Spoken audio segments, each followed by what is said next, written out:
저희 하나님의 교회는 안성우님께서 세우신 정통교회입니다. 여러 교회들이 다 안성우님께서 세우셨다고 주장을 하지만 진짜 안성우님이 세우신 교회는 오직 하나뿐입니다. 바른 진리를 알려드리기 위해서 영상을 제작하게 되었습니다. 심각히 연구해 주셔서 안성우님을 영접하시는 축복 받으시기 바랍니다. 종말이 40년간 지연된 이유,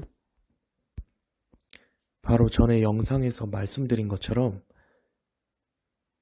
이 마지막 교회의 40년 사명은 1988년부터 2028년까지 그 마지막 교회 40년 사명은 출애굽 당시에 광야 생활 40년과 예언적으로 일치하는 부분이 있기 때문에 그때 역사를 생각해 보면은 왜 안상우님께서 종말이 88년을 외치시고 또 그게 결국에는 88년이 왜 오지 않았는가, 그거에 대한 부분들을 광야 40년 역사랑 비교해서 알아보도록 하겠습니다.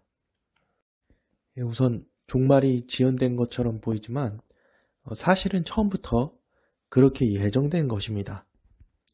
이거는 그 출애굽 당시 그 광야 1세대 역사와 똑같은 부분이죠. 하나님께서 원래는 가나안 땅에 데리고 가시려고 하셨는데 이제 중간에 죄를 지어서 40년이 연장된 것처럼 표면적으로는 보인단 말이죠. 근데 사실은 하나님께서는 그렇게 될 거를 이미 처음부터 알고 계셨단 말이에요. 그런 것처럼 안상우님께서도 1988년에 종말이 올 것이다, 우리가 하늘 가나안에 들어갈 것이다 라고 말씀을 하셨지만 그것이 아니라는 것을 모르실 리가 없죠. 1988년은 성전 건축 완공의 해이고 안상우님께서는 14만 4천이 다 모이는 성전 건축 완공으로 예언하셨지만 1988년은 장성한 자들을 위한 진리의 성전 완공을 의미합니다.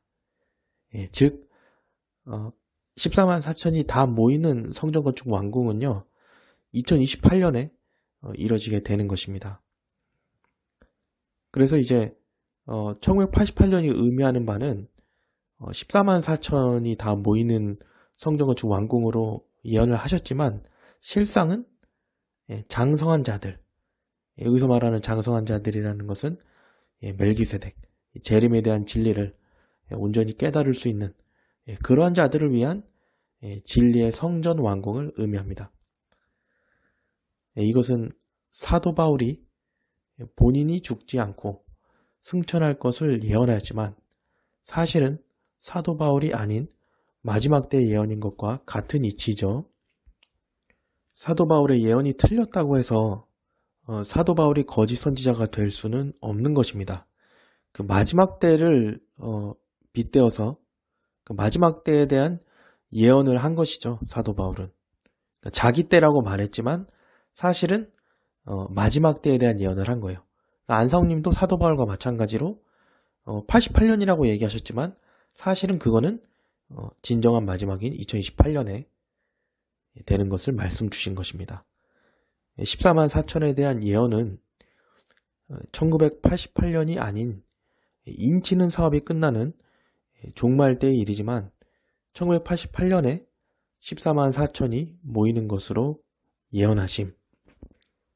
기독교의 역사가 항상 그랬습니다. 언제든지 진짜 종말이 올 것처럼 말씀을 하셨지만 사실은 종말이 아니라 다른 의미가 있는 경우가 많았죠. 예수님 당시에도 천국이 다 가까운 것처럼 말세로 예언이 되지만 그것은 실제 종말이 아닌 구약의 말세였습니다. 근데 그것을 그 종말을 외칠 당시에는 구약의 말세다라고 하지 않고 진짜 세상 종말인 것처럼 말씀을 하신단 말이에요. 그것이 하나님께서 역사를 이루신 이치입니다. 2300주야의 예언도 그렇죠. 사실은 그 1844년 10월 22일이 종말이 아니잖아요. 근데 하나님께서는 일단 그 날을 종말로 외치게끔 하신단 말이죠. 다른 의미가 있지만 안사오님도 마찬가지라는 겁니다.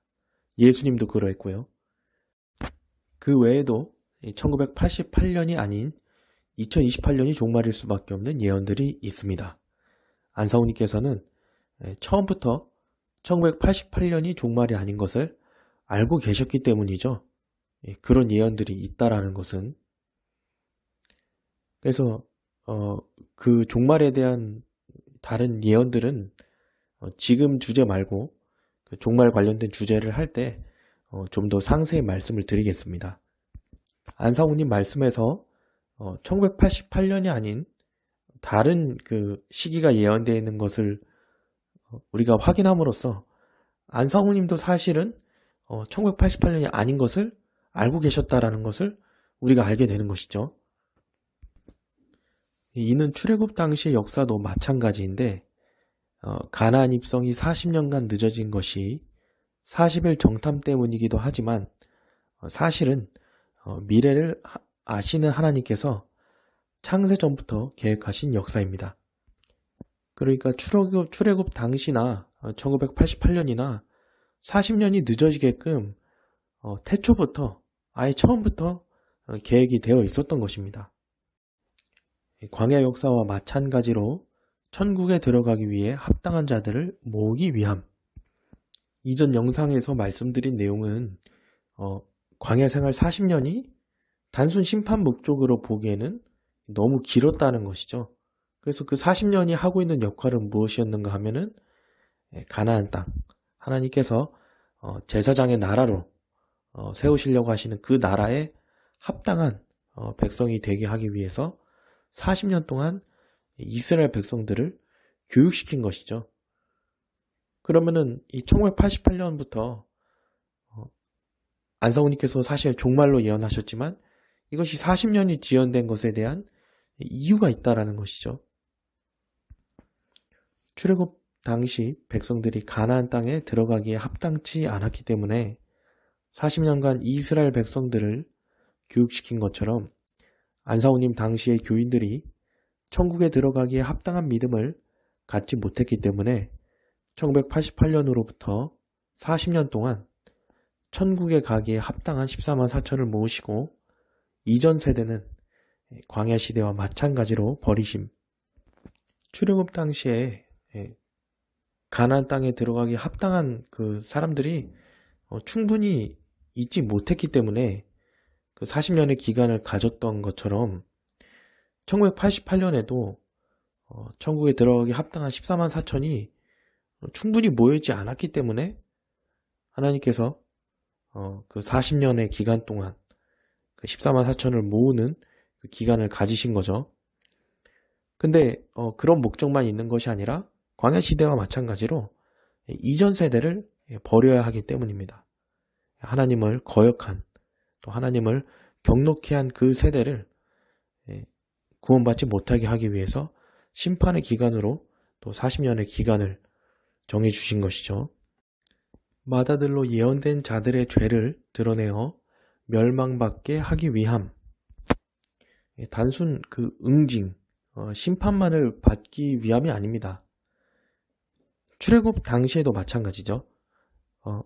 하나님께서 그 심판을 하실 수도 있었지만 40년 기간 동안에 그 광야 1세대들이 죄를 지을 수 있는 기회를 어떻게 보면 주신 거란 말이에요.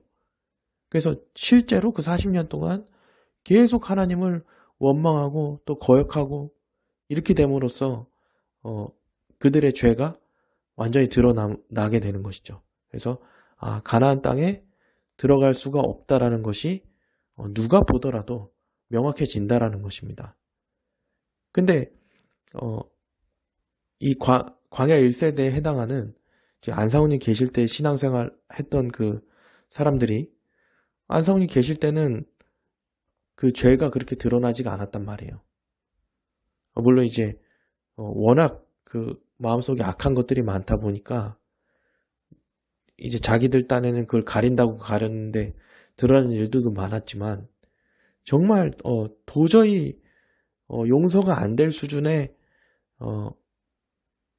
악인이라는 것이 입증이 돼야 한다는 것입니다. 그래서 그것이 이제 입증되는 기간이 이제 1988년부터 2028년까지의 40년의 기간이 되는 것이죠. 광야 40년의 역사를 통해서 멸망받은 광야 1세대들은 40일 정탐 사건을 통해서 멸망이 예정된 것이지만 광야 노중에서도 모세를 대적하고 하나님을 원망하는 등 광야 노중에서 각자가 하나님께 범죄함으로 멸망당함. 만약 그런 기간이 주어지지 않았다라고 한다면은 광야 40년 동안 그 하나님께 범죄함으로 시체가 광야에 엎드러진 그 자들이 그것이 일어나기 전에는 나는 그렇게 하지 않을 것이다라고 얘기를 한단 말이에요. 근데 실제로 그런 환경이 주어지게 되면은 결국 죄를 짓게 되는 것이죠. 그래서 그러한 악인들한테는 죄를 지을 기회가 필요한 것입니다. 그래서 하나님께서 출애굽 당시에도 그렇게 역사를 하신 안상우님 당시 믿음 생활을 하던 사람들도 안상우님 계실 당시는 물론이고 결국 진리를 거역하는 자들이라는 것이 안상우님 소천 이후 그들의 행적으로 증명이 됨. 이스라엘 백성이라고 저기 애굽에 있을 때는 하나님 말씀 잘 들었던 건 아니죠. 그때도 이제 모세를 원망하고 하나님 앞에 정말 합당치 못한 모습들을 보였지만 그 출애굽을 하고 나서는 더욱 과관인 모습들을 보인단 말이에요. 그런 것처럼 이 마다들도 워낙 그 악한 성정이 있다 보니까 안성이 계실 당시에도 그거를 본인들이 뭐 참는다고 참았는지 그럴 수도 있겠지만은 어쨌든 드러난 부분들을 보면은 정말 악한 자들이라는 게 이제 보이는 사건들이 여럿 있지 않습니까? 근데 이제 안상우님 소천 이후에는 더욱 그게 선명하게 드러나야 된다는 것이죠. 어머니 교리 같은 경우는 1985년에 주장했으니 논외로 하더라도 월망교리나 춘분교리 같은 안상우님 말씀과 성경에 없는 교리들을 주장하고 믿음으로써 그들의 죄가 증명되는 것이고 이것을 미리 아시는 안상우님께서는 마다들로 저주하심. 이것은 상당히 큰 죄악입니다. 교리의 우상. 이것은 엄청난 그 죄악이죠. 사람을 죽인 것보다 하나님의 진리를 변기하는 것. 유월절을 폐지하고 안식일을 폐지하는 이런 것보다 더 큰 죄악이 어디 있겠습니까? 그런 것처럼 안상우님 말씀에 없는 교리들을 지금 안상우님으로부터 나온 그 여러 교회들이 주장하고 있단 말이에요. 일요일 예배나 크리스마스는 정말 큰 죄악이고 춘분이나 뭐 월망같이 이런 역세법들을 주장하는 것은 작은 죄일까요? 일요일 예배와 크리스마스도 정말 용서받지 못할 큰 죄악이고 살인보다 더 큰 죄악이죠. 하나님에 대한 계명을 어기는 거니까. 일요일 예배와 크리스마스도 큰 죄악이고 월망이나 춘분 같은 하나님 말씀에 없는 성경 말씀에 없는 교리들을 주장하는 것도 일요일 예배와 마찬가지로 거짓 교리를 주장하는 크나큰 죄악입니다. 그렇다 보니까 안상우님께서는 또 그것을 다 아시지 않습니까? 그렇게 될 것을 모르실 리가 없죠. 안상우님께서. 당연히 하나님이시니까 아시는 거고 그 하나님이시기 이전에 그 선지자로서 오셨는데 선지자가 당연히 그걸 알죠. 하나님을 인정 안 한다 하더라도. 근데 안상우님은 하나님이시기 때문에 결국 그렇게 될 걸 다 아셨다는 것입니다. 그래서 마다들로 저주를 하시고 기록으로 남겨주셔서 그 증거를 남겨주신 거죠. 1988년부터 40년의 마지막 교회 사명은 마다들의 죄를 드러내고 하늘 가나안에 들어갈 광야 2세대를 모으는 시기이다. 광야 40년의 그 목적과도 일치하는 부분입니다. 단순히 그 1세대, 그 마다들의 죄를 드러내고 심판할 뿐만 아니라 그 기간 동안에 가나안 땅에 들어갈 그 이스라엘 백성들을 양육하신 것처럼 하늘 가나안에 들어갈 13만 4천을 모으시는 시간이 되는 것이죠. 이번 영상 여기까지 말씀드리겠습니다.